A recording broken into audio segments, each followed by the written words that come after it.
Բարև ձեզ Factor TV հյուրը ազգային ժողովի քաղաքացիական պայմանագիր խմբակցության падգամավոր Հրաչյա Հակոբյանն է, ողջույն պարոն Հակոբյան։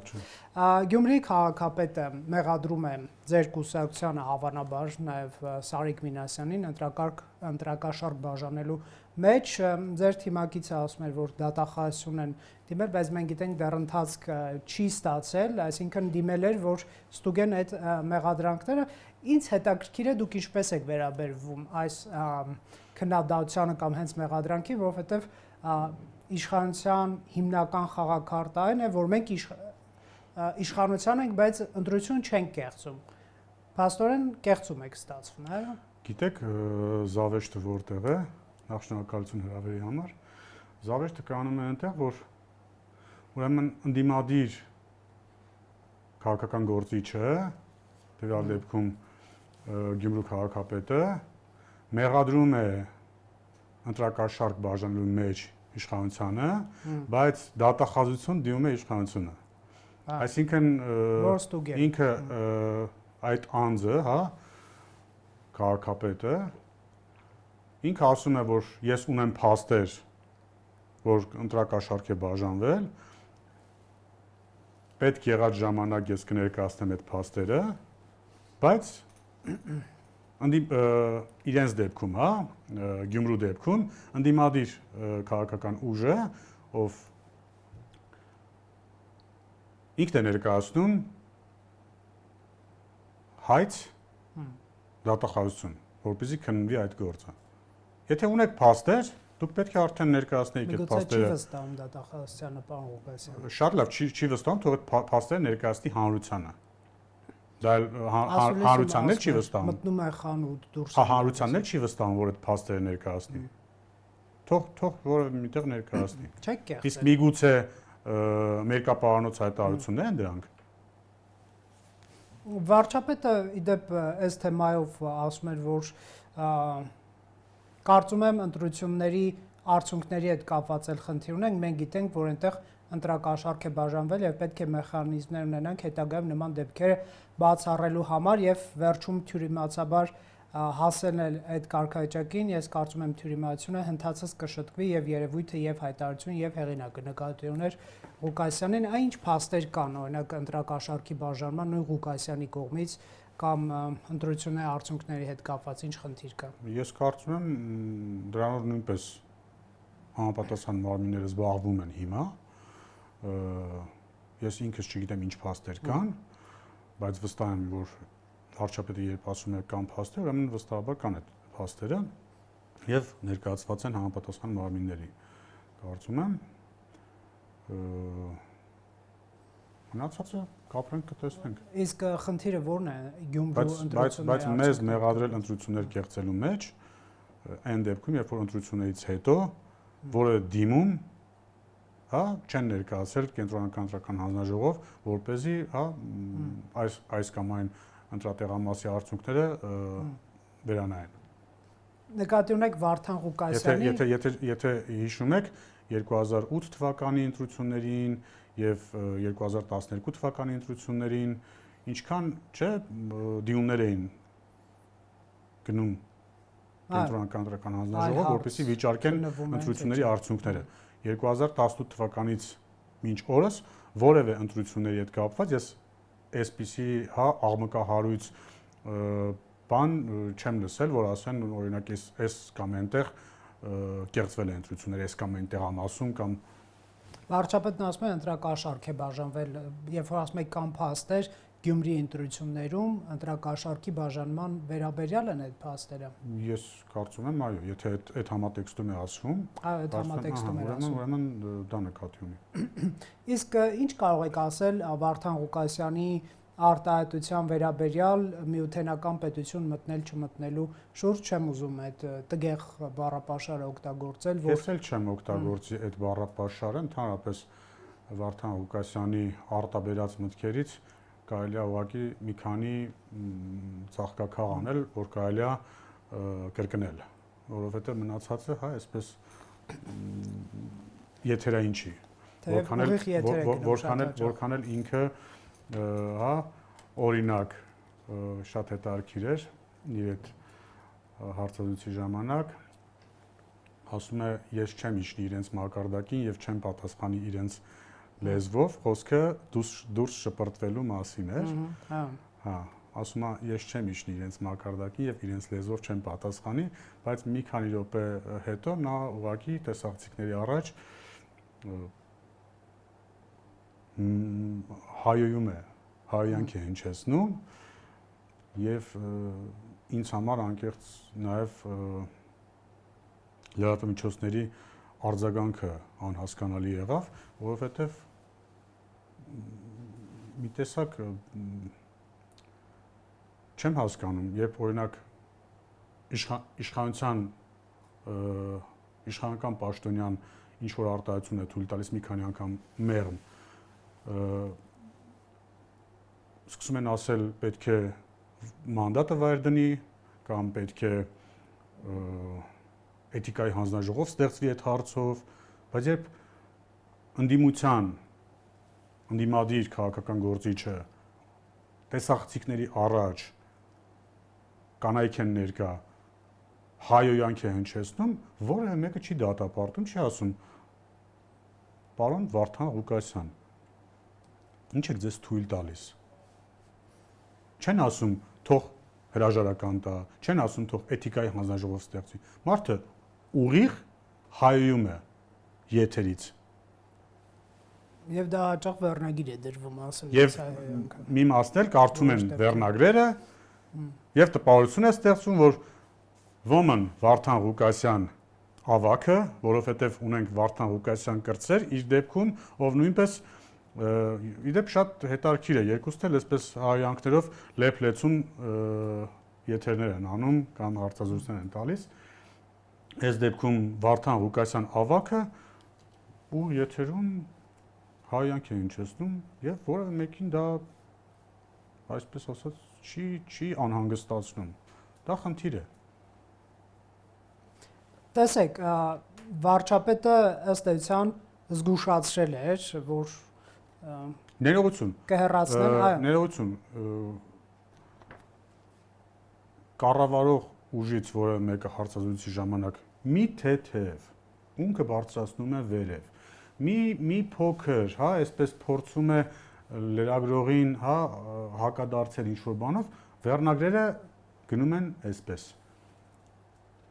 Այսինչյանը հունից դուրս եկավ։ Այսինչյանը սպառնաց լրագրողին։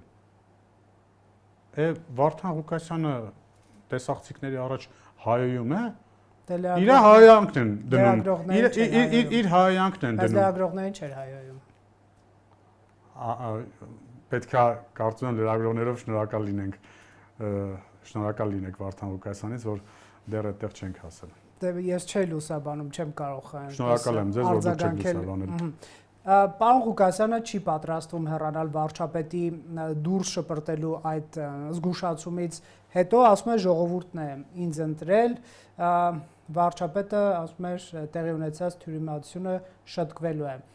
Հա, հարց է տալիս Նիկոլ Փաշինյանի, ինքը շատ բան ասաց, եթե ես չեմ ընտրվել, ով է ընտրվել։ Մարդը քաղաքապետ է ընտրվել, պարոն Հակոբյան, ոնց եք դուրս շպրտում։ Քաղաքացիների ընտրությունն է Գյումրեցիում։ Քաղաքապետի աշխատում։ Դուրս շպրտվելու մեխանիզմներն էլ շատ տարբեր են։ Օրենքի ուժով, օրինական ճանապարհով, երբ որ ասում ենք դուրս շպրտվել, նկատի ունենք օրինական բոլոր ճանապարհները։ Վարդան Ղուկասյանը դուրս կշպրտվի օրինական բոլոր ճանապարհները։ Դե կապրենք կտեսնենք։ Բայց հիմա ինքը քաղաքապետ է աշխատում եւ կարծում եմ բավականին ընդդիմադիր է եւ երբ որ իր հարցազրույցի ժամանակ ասում է, որ ընդդիմադիրներին կամ բանտարկում են կամ սպանում են, ուրեմն ինքը իրեն համարում է ոչ այդքան ընդդիմադիր, այնպես որ թող մի հատ կողմնորոշի ինքը ընդդիմադիր է, թե ոչ այդքան ընդդիմադիր է։ Իմ հարցի մեջ դուրս շպրտվել օգտագործեցի, ես ցիտում էի ձեր բառապաշարը, ինչ խնդիր ունեք այս անձի հետ։ Որևէ խնդիր քաղաքական առումով չունենք, որովհետև եթե նա զբաղվում է քաղաքականությամբ, նա կարող է զբաղվել քաղաքականությամբ, բայց եթե նա տարբեր ժամանակահատվածներ իր պաշտոնավարման ժամանակ զբաղվել է օրինակ, եթե զբաղվել է, դա դեռ պետք է իրավապահ մարմինները բարձեն, չգիտեմ, կոռուպցիայով կամ ինչ-որ այլ հանցագործություններով, այդ դրա հետ խնդիր ունենք, բայց քաղաքական առումով որևէ խնդիր չունենք։ Խնդիր չունենք, փաստորեն մեզ միութենական պետությունում տեսնելու արտահայտության շուրջ։ Եվ ով համաձայն չի դրա հետ, թուրք է եւ դա միայն Վարդան Ղուկասյանի հետ կապված չի։ Դա շատ դա Վարդան Ղուկասյանը մի հավաքական կերպար է ներկայացնում։ Ինքը մի հավաքական կերպար է, որովհետեւ շատերը կան, որ մտածում են այդպես, ինչպես Վարդան Ղուկասյանը եւ իրեն քաղաքապետ դարձնողները գոնե թե չդատապարտեցին իր այդ հայտարարությունը։ Այնպես որ այս դեպքում ոչ թե մենք խնդիր ունենք Վարդան Ղուկասյանի հետ, այլ այդ հավաքական կերպարը այդ ժողովրդի հետ խնդիր ունենք։ Այդ քաղաքականությունը առաջ տանողների հետ խնդիր ունենք, որ ովքեր ուզում են, որ Հայաստանը մտնի միութենական միության մեջ։ Այ իրենց հետ խնդիր ունենք քաղաքականապես։ Անհամաձայնություն ունենք։ Իսկ իրավական process-ներ ձեր կարծիքով պետք է հետևեն դրան, թե չէ։ Ինչին։ Տեսեք, չեմ կարծում։ Չի ուզում միութենական պետություն եւ այլն այս արտահայտությունը։ Չեմ կարծում, հիմա կարծիքը արտահայտել է։ Հիմա որ չենք ասելու կարծիքի համար չեք ուզում։ Չէ, բնականաբար հիմա մարդը մտածում է այդպես, որ եթե իրենց ուժը եւ իրենց սատարող ուժերը կան իշխանության, Ռոբերտ Քոչարյանը, ովքեր սարքեցին Վարդան Ղուկասյանին քաղաքապետ, Սերժ Սարգսյանի ուժը, ովքեր նույնպես սարքեցին Վարդան Ղուկասյանին քաղաքապետ, իրենցից որևէ մեկը կամ իրենք բոլորը միասին լինեն իշխանության, նրանք գնալու են այդ ճանապարհով։ Միութենական պետության ստացվում։ Այո։ Հիմա ինչքան էլ ինքը երեկվա իր հարցազրույցի ժամանակ փորձեց այսպես էլի մանևրել, տենց ինչ որ ներկայացնել, որ առաջինը հենց իմ թշնամին կլինի այն մարդը, որ Հայաստանի Հանրապետության անկախությունը կվիճարկի բան, այդ արդեն չի անցնում, էլի։ Մարդը բառացի ասում է, ով դեմ կլինի Ռուսաստանի հետ միութենական պետությանը, ու մնացածը չասեն, եթերային չի։ Բայց դուք չեք ինչ-որ իմաստով մեղավոր, որ նման անձինք գալիս են առաջին պլան, ինչպես կասեր հայտնի դասականը, հայտնի տեսանյութում կրկեսից։ Տենց չէր ասում էր, բա սրանք կբերեն առաջի պլան, բայց մենք մեղավոր չենք, որ սրանք եկել են առաջի պլան։ Չէ, բայց ամեն դեպքում Չէ, մենք մեղավոր չենք։ Եթե մեղավոր է, ապա ժողովրդավարությունն է մեղավոր, որ սրանք եկել են առաջի պլան։ Չէ, դուք իշխանության եկել եք նաև նման մարդկանց մեղադրելով, Ալան Թալանի մեջ, բան։ Մենք գնում ենք ժողովրդա Ահա, բայց հիմա նրանք ոչ թե Ալան Թալանի համար տեսել եք քանի քրեական գործ կա դատախազությունում։ Եվ հերթով, հա, այսպես այդ գործերը գնում։ Պատկերացնում եք, քանի քրեական գործ կա դատախազությունում, 7 տարի։ Բայց նաև բացահայտվում է, չէ՞, վճիռներ են կայացվում։ Չէ, տեսնում եք նաև վճիռներ են, չէ՞, արդեն կայացվում։ Ասացիք կարծիքի համար չենք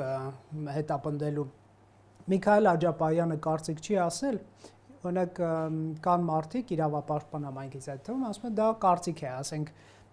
զինվորական կամ ռազմական հեղաշրջման կոչ չի, հա, թեև այլ մեկնաբանություններ կան։ Զինված հեղաշրջում անելը դա կարծիք հայտնել է։ Գիտեք ինչն է հետաքրքիր, ուրեմն դե միութենական պետությունում պետք է լինի Հայաստանը, կարծիք արտահայտել։ Հա, շատ լավ, կարծիք արտահայտելը պետք է միութենական, եթե որևէ մեկը մտածում է, որ պետքա Հայաստանը դառնա միութենական միության մտնի միութենական միության կազմի մեջ, այդտեղ հանցագործություն չկա։ Եթե հայ ժողովուրդը կընտրի այդ իշխանությանը, այդ գաղափարախոսությունը, այդ քաղաքական օրակարգը կգնա կքվեարկի, ուրեմն պետքա որ կնշանակի, որ մեր ժողովուրդը ունի այդ ցանկությունը։ Հա, բայց Աջապայանի խոսքին գործողություն չի եղել։ Իսկ ռազմական հեղաշրջման կոչ հնչեցնելը դա քրեորեն պատժելի արարք է։ Եվ հետաքրքիրը գիտեք ինչն է։ Միքայել Աջապահյանը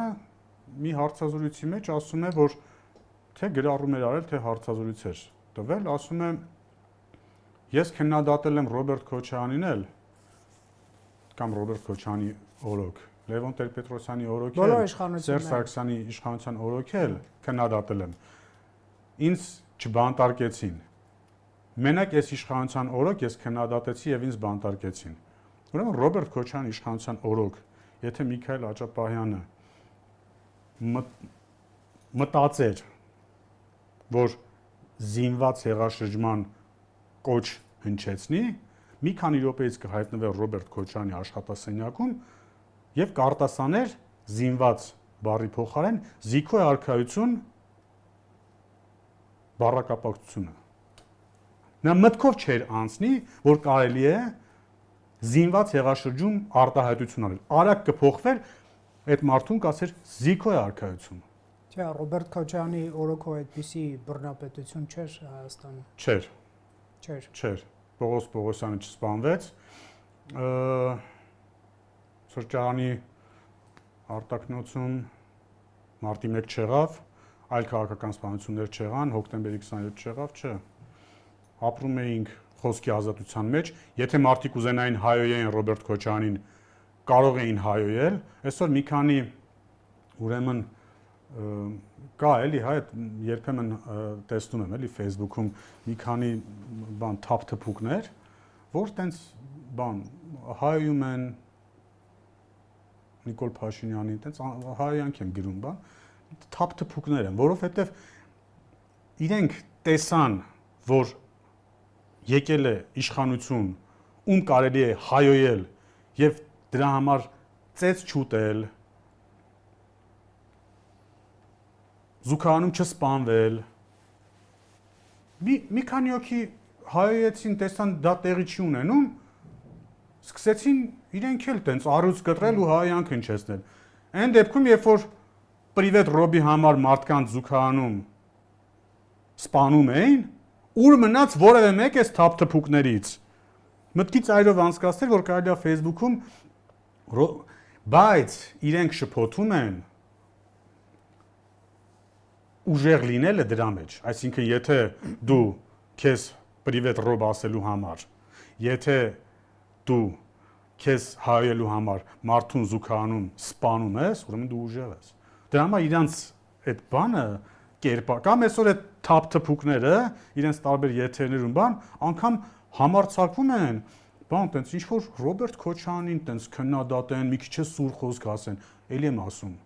այն ժամանակ բայց Քոչարյանի օրոք Facebook կարող է մի տարի կա։ Չէ, լավ Facebook չկար,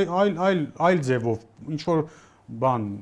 հոդված գրեին։ Մեջը հայյանք չէ, մի քիչ տենց բան վիրավորական բան։ Փաշինյանի հժն լավ էլ սուր էր խոսում Քոչարյանի հասցեին, Սերժ Սարգսյանի հասցեին։ Որովհետև եւ ողջ է մնացել։ Այլ բան է սուր խոսելը, այլ բան է հայելը։ Շատ դաժան բառապաշարով էր։ Բայց ուրեմն բառապաշարը եղել է քաղաքակիրթ լեզվով։ Թե նրանք քննադատություն եղել է։ Բայց այսօր էլի եմ ասում, կան թափթփուկներ, որ տարբեր, հա, բան տենց կոնկրետ ասենք իմ դեպքով ունեն դատարանի որոշում, որ պետք է ինձ ներողություն խնդրեն, որ սուտ բան զրպարտել են, ներողություն են խնդրել, եւ այդ մարդիկ այսօր բան հայում են մեզ, հայում են իշխանությանը, հայում են Նիկոլ Փաշինյանին եւ իրենք համարում են, որ դա թուլության նշան է, որ Նիկոլ Փաշինյանը կամ ընդհանրապես այսօր հայյանքի համար մարդկանց չեն ծեծում կամ զուգարաններում սպանում։ Ոչ։ Բայց ես հաճախ լսում եմ դա չի ուժը։ Իշխանության հասցեին քննադատություն, որ ձեր օրոք բարդակ է, ոչ թե խոսքի ազատություն, դա էլ կա։ Դե մենք էլ ենք լսում այդ քննադատությունը։ Դա էլ կա։ Մեզ էլ են ասում, ինչ շատ մարդիկ մոտենում են, ասում են չեք կարող մի հատ, ես էլ ասում եմ չէ, եղբայր, եթե քո սիրտը դրանից պետք է հովանա, իմ սիրտը դրանից պետք է հովանա, դրանից կտուժի Հայաստանի Հանրապետությունը, որովհետև կշարունակենք նույնը, ինչ որ արել են Ռոբերտ Քոչարյանը, Սերժ Սարգսյանը։ Ոչ, մեր ուժը հենց դրանում է, որ մեզ հայում են, բայց մենք Հայաստանի Հանրապետության մասին ենք մտածում, որ Հայաստանի Հանրապետությունում պետք է կայանան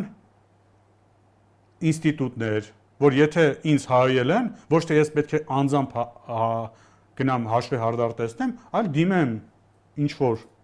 իրավապահ մարմնի, ասեմ ինձ վիրավորել են, եթե կա դրա համար պատասխանատվություն, խնդրում եմ ենթարկեք պատասխանատվության։ Օրինակ, ինձ զրպարտել են, ես զրպարտելու համար ոչ թե գնացել եմ, ասել եմ եկեք գնանք մի հատ հլը հասկանանք, այս ոնց ես դու ինձ զրպարտում կամ ես ինչ ես իմ մասին գրել, արա, այլ դիմել եմ դատարան այդ մարդուն ստիպելա, որպեսզի այդ մարդը ներողություն խնդրի ինձնից։ Հիմա ինքն էր ուժեղ, որ ինձ զրպարտում էր, թե ես էի թույլ, որ իրան չգնացի դրա համար անձնական հաշվի չտեսա։ Մյուս կողմից էլ կա ընդդիմությունից մեղադրանք, որ բանտերը լսված են քաղբանտարկյալները, ասենք Բագրատ arczepiskopos, Միքայել Աջապայանը, Սամվել Կարապետյանը, նրանք իշխանության դեմ դուրս եկան, Բագրատ arczepiskopos-ը փորձեց իշխանափոխություն արել եւ դուք վրեժ եք լուծում, դե Միքայել Աջապայանը եւս Նիկոլ Փաշինյանի անձնական վրեժխնդրության զորն է դարձել, ել չասած Սամվել Կարապետյանի մասին, որը ընդհանրապես մի բառի համար է նստած մեր ձևով կմասնակցենք։ Դուք բռնապետական իշխանություն եք, այնպես չի որ դալաններում եթե չեք ծեցում, չի նշանակում, որ չեք նստել։ Մեր ձևով կմասնակցենքին նախորդած նախադասությունն էլ ասենք, հա։ Ասեք։ Եթե քաղաքական գործիչները չեն կարողանում այդ հարցը լուծել, մենք կմասնակցենք մեր ձևով, այսինքն ոչ քաղաքական ձևով։ Ինքը բարեգործ մարդ է, կարող է բարի ձևով։ Բարեգործական, դե հիմա դրա համար էլ այդ ամեն ինչը իրավապահ մարմինների տիրույթում է, հասկանան, թե այդ ոնց էր մասնակցում իր ձևով։ Ինչ վերաբերում է Բաքրատ Գալստանյանին, Միքայել Աջապահյանին, ես արդեն ասեցի, վրեժ եք լուծում եկեղեցուց։ Ինչ ունենք նախ Բաքրատ Գալստանյանը եւ Միքայել Աջապահյանը ինձ համար եկեղեցի չեն։ Բայց ծառայողներ են եկեղեցի։ Շատ լավ։ Դե մի ասեք վրեժ եք լուծում եկեղեցուց։ Կաթողիկոսին մերձակա անձինք են։ Պետք է նաև հասկանանք եւ հիմա կարծում եմ այդ process-ն էլ է գնում, թե ել որտեղ են ծառայում, որովհետեւ երբ որ Բաքրատ Գալստանյանը ասում է, որ իր հետ կապվել են օտար ուժեր եւ ասել, որ Սոդոմ Գոմորի կվերածվի Հայաստանը, եթե իշխանապողություն չլինի, պետք է հասկանանք ինքը բացի եկեղեցուց էլ որտեղ է ծառայություն մատուցում, էլ որտեղ է ծառայում։ Եվ այն որ դե վարկած արդեն վարկած չի, որ մարդը ասում է, որ իր հետ կապվել են օտար ուժեր։ Եվ այդպիսի բան են ասել։ Եվ ինքը դրանից ելնելով փորձում է Հայաստանում իրականացնել Հայաստանը վերածել քաոսի, ինչպես իրենք էին ուզում անել, որ պետք է քաոս տիրի։ Հիմա այդ մարդիկ գիտեք շատ ուզում եմ մեր ուշադրությունը դարձնենք նաև մի բանի վրա։ Դուք ասացիք վրեժ եք լուծում եկեղեցուց, ճիշտ է։ Ես վերահնչեցրի մեղադրանքները։ Շատ լավ։ Ես մի բան ասեմ, կշարունակեք ձեր խոսքը։ Ինչ որ ես հարցում եմ, պարտադիր չի ես գրողը լինեմ, սա վերաբերում է թե ես թե ընդդիմությանը։ Ես շատ լավ գիտեմ։ Նրանք էլ են երբեմն շփոթում։ Շատ լավ գիտեմ, չէ, ես որ դուք ասում եք, դուք որ ասում եք վրեժ եք լուծում եկեղեցուց, ես հասկանամ, որ դա ձեր կարծիքը չի։ Դուք այո, վերցնում եք, երբեմն առանց ասելու, որ իրենց եք մեջբերում, կտրում հարում ենք մի անգամից այդքան, այո։ Նույն ընդդիմության հարցերը, էլի։ Գիտեմ, ես իրենք էլ այդպես իմ ասածն էլ, երբ որ ասում եմ դուք ասում եք վրեժ եք լուծում եկեղեցուց, ես նկատի չունեմ անձամբ ձեզ։ Այդ հավաքական միտքը։ Ուրեմն տեսեք, ուր ենք մենք հասել։ Մեր եկեղեցին, մեր հոգևորականները, որոշ հոգևորականներ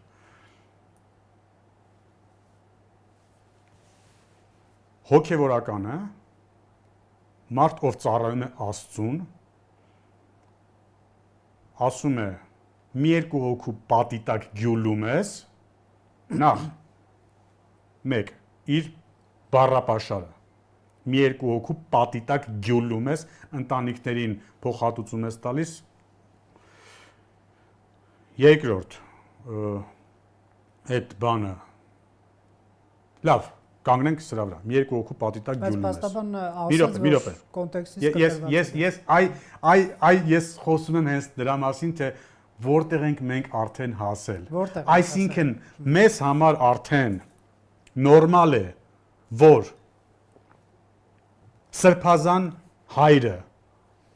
կարող է խոսել այդպես, որ մի երկու հոգու պատի տակ գյուլում ես։ Ինձ համար նորմալ չի որպես քրիստոնյա։ Բայց նորմալ է, որ նա ասում է դա, եկեք հասկանանք ինչ կոնտեքստում է ասել։ Մեղադրանքի համատեքստում։ Կապ չունի ինչ համատեքստում։ Չէ, բայց նրանց համար եկեք հասկանանք, ես խոսում եմ ընդհանրապես քրիստոնեության համատեքստում։ Քրիստոնեության։ Ես դրա համատեքստում եմ նայում։ Համար նստեցրել եք, ինքը այլ համատեքստում է ասել, որ ես մի կողմ եմ դնում, դրա համար չեմ մտնում իրավական դաշտ։ Ես մտնում եմ քրիստոնեական դաշտ, բարոյական դաշտ։ Ուրեմն մեր եկեղեցին, մեր հոգևորականներից ոմանք այնքան են արդեն արժեզրկել քրիստոնեական արժեքները, որ խոսում են երկու հոգու պատի տակ ջուլելու մասին, եւ հետո սկսում են մարդկանց պարզաբանել, թե ինչ են նկատի ունեցել։ Ընդհանրապես Հայր Սուրբ, դուք պետքա բոլոր նրանց, ովքեր որ ցանկանում են յուրաքանչյուր կապ չունի ինչ պարագայում, երկու հոգու պատի տակ գյուլեն, դուք պետքա նրանց դարձի բերեք, ասեք, որ գյուլել չի կարելի։ Բայց արդեն որոշ քահանաներ խոսում են եւ մեր հանրությունը, ես ուղղակի ապշած եմ եղել այդ ժամանակ, երբ որ Facebook-ում, հա, տարբեր հարթակներում քննարկվում էր, բայց ներողություն, ինչ համատեքստում է եւ լուրջ եք ասում։ Չէ, լուրջ եք ասում, ասեք տերտերը։ Ասում է երկու պատի տակ գյուլենք ու այդպես տարբեր մարդիկ բան, բայց մի հատ եկեք հասկանանք ինքը ում նկատի ուներ։ Բաներին մենակ չվիրավորենք էլի այդ տեր արտահայտությունը վիրավորելու նպատակով է, ուղղակի ես ոնց կարող եմ տեր արտահայտությունը վիրավորելու նպատակով ասեմ։ Գիտեմ, էլի զուտ ճշտելու հարցնում, հա։ Ընդհակառակը հոգևորական է նկատի։ Ընդհակառակը տեր ես նկատի ունեմ, ես մանկուց, օրինակ ոնց ասեմ։ Մի քիչ վիրավորական երանգ դրվում է երկու։ Քավլիցի։ Ես ուզեցի ճշտեմ, հա։ Ոչ, ես ընդհանրապես ինչպես տեսակ իրենց մասին խոսելուց Միքայել Աճապահյան, Բագրատ Սրբազան որևէ վիրավորական բան ես չեմ ուզում, ցանկություններ չունեմ։ Բայց ես օրինակ խնդիր ունեմ այն հոգևորականի հետ, օրինակ ինչա նշանակում հիմա ենթադրենք Բագրատ Գալստանյանը ծառայությունը շարունակի եկեղեցում ոնց է իր հավատացյալ հոտին բացատրելու, որ ես հավատացյալ մարդ գնամ ասեմ Սրբազան հիշում եք ձեզ ներս չեն թողնի Բագրատ արքեպիսկոպոսի ինձ թողնում են ծառայության վայր եկեղեցի հա ինչի չեն թողնի դուք ասում եք նա այնտեղ լինի ես գնամ հարցնեմ ինչի չեն թողնի դե չգիտեմ ով է իրանց իրավունք վերապահել հայրենիքը վաճառող ով է իրանց իրավունք վերապահել թրքամետ իշխանության ներկայացուցիչ եկեղեցին բոլորինն է բայց լավ ես գնամ կամ ես չէ լավ մեկը գնա Բագրատ Գալստանյանին երբ որ ինքը հենց այդ բանը եկեղեցում ծառայություն է մատուցում ասի Սրբազան այս ինչը սենց ահավոր վատ բան արել ուզում եմ գնամ պատի տակ գյուլեմ ինչ ասելու է գյուլելը մեղք է որդիակս, հա? Թե ասելու է գնա գյուլի։ Հետո էլ ընտանիքներին փոխհատուցում կտաս, ուրախ կլինեն այդ մարդիկ։ Նա ինչ համատեքստում է ասվում այդ գյուլելը կորոշի։ Հա, այսինքն հոգևորականը պետքա գյուլելու համատեքստը քննի, եթե իրեն բավարարի, այսինքն այն որ բան, Աստծո պատվիրանները որ մի սպանիր, մի գողացիր, հələ պետքա մի հատ համատեքստը հասկանալ, Աստված որ ասում է մի սպանիր Ինչ համատեքստում մի սպանիր էլի։ Որոշ համատեքստեր մեղքի տակ չեն ընկնում, ոնց հասկանում ենք։ Այսինքն կարելի է մարդուն սպանել։ Մարդիկ ասում են դիսկուրս է։ Չէ, մարդիկ ասում են դիսկուրս էր դա, պարոն Հակոբյան։ Ուղղակի քննարկել ենք հիմա, ասել ենք հո չենք արել, քննարկել ենք։ Խոսում ենք, հիմա խոհանոցներում ով ինչ ասես խոսում է հիմա։ Ես մերժում եմ այն հոգևորականին, ով որ խոհանոցում ասում է, ես էլ եմ ասում, իրական դաշտ չեմ մտնում։ Հոգևոր դաշտում եմ։ Ես մերժում եմ այն հոգևոր։ Ես չեմ պատկերացնում ինչպես կարող է մկրտություն իրականացնել մի հոգևորական կամ ինչպես է մկրտել մի հոգևորական, ում գլխում եղել է այդ խոսույթը։ Սուրճի սեղանի շուրջ, մի երկու քուպ այդտեղ գյուլում ես, եւ հետո այս մարդը գնացել է մկրտություն է կատարել, մանուկ է մկրտել։ Դուք հասկանում եք ինքը ով է, ինչ երեսպաշտության տեր մարդ պետք է լինի, որ գնաս մկրտություն հարսանիք իրականացնես, գաս տուն սուրճի սեղանի շուրջ, ասես երկու պատիտակ գյուլես, հարցը կլուծվի։ Ես փառք եմ տալիս Աստծուն, որ այսօր մեր եկեղեցում կան հոգևորականներ, իդեպ երկու զավակներն էլ մկրտված են, ես ինքս մկրտված եմ, եւ ես ուղղակի շնորհակալ եմ, որ իմ զավակներին կնքել է, մկրտել է Տեր Գյուրեղը, լուսահոգի, ով բացառիկ, հա, հոգևորական մարդ էր։ Իսկ պարոն Հակոբյան, իշխանությունը քաղաքացիական պայմանագիրը վարչապետի մակարդակով ինչու հանկարծ սկսեց զբաղվել մայր աթոռում տիրող իրավիճակով։ Սա, այսպես ասենք, քաղաքական թեթև վենդետայի պես մի բան է, որ կաթողիկոսը պահանջել է մեր հրաժարականը եւ բարձրաստիճան բազմաթիվ հոգևորականներ մեղմ բառ օգտագործեն, քննադատում են իշխանությունները, երբեմն նաեւ հակաիշխանական պայքար են տանում, կաթողիկոսը հրաժարական պահանջեց, միգուցե աջակցում են ինչ որ քաղաքական ընդդիմադիր խմբերի, ընդունում են նրանց, օրհնում են եւ այլն։ Մենք էլ հակահարցակման անցնենք նրանց վրա, ճիշտը սա է, թե իրոք հոգևոր ինչ որ կանոնների չեն հետևել եւ այլն, այս վերջին ամիսներն մեր հանրությունը լիքը բանի բացավ փաստորեն հոգևոր կուսություն ունենալ չունենալու թեմայով։ Չէ, որևէ վենդետա չկա։ Ուղղակի մի օր պետք է սրա մասին էլ խոսվեր։ Ինչու՞։ Մի օր պետք է ջանում էլի։ Չեմ կարող ասել։ Ընտրություններից առաջ չեզոքացնել։ Ոչ։ Ուղղակի այսպես օրգանիկ ձևով հասավ հարցը այս թեմային։ Բայց մի օր պետք է սրա մասին խոսվեր, որովհետև բոլոր խոհանոցներում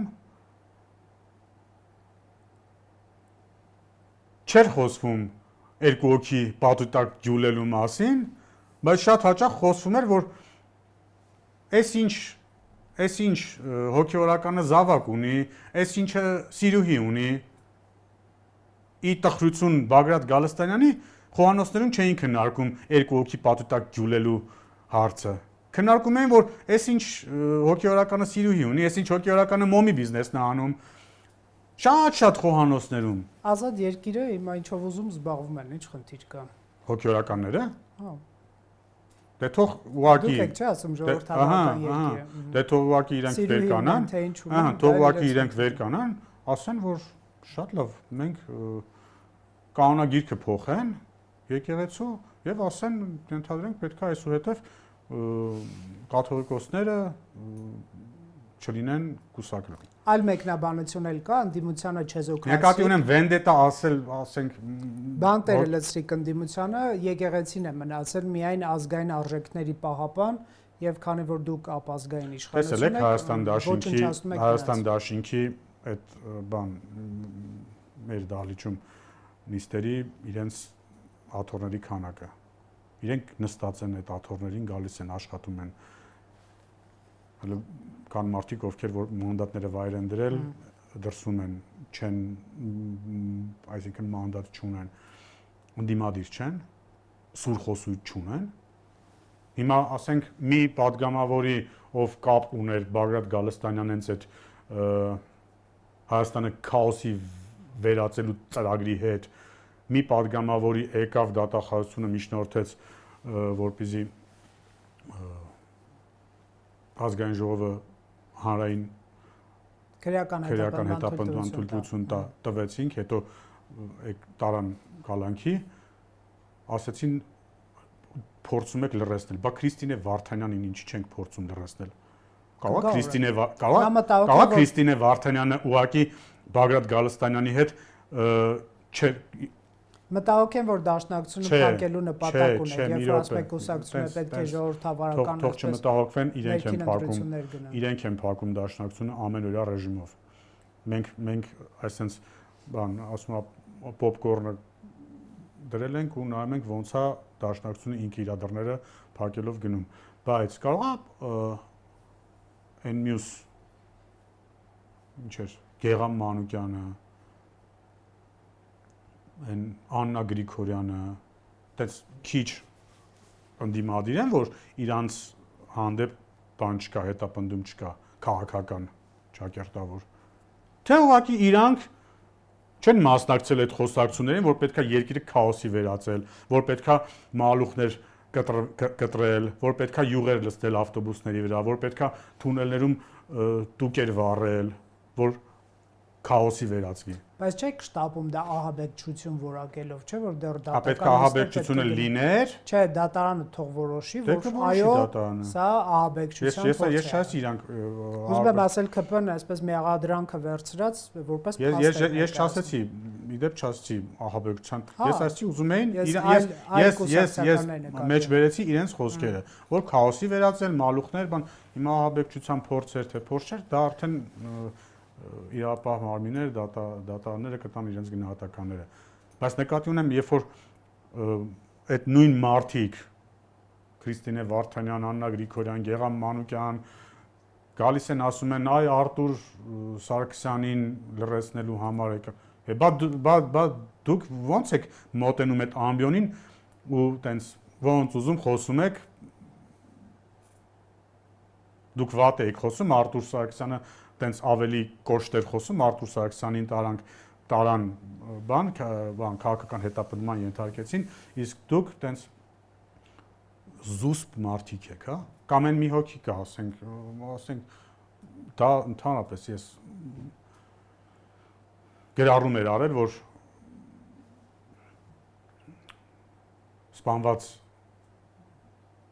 սպանվածի մասին այդ բանի Վալոդիա Գրիգորյանի մասին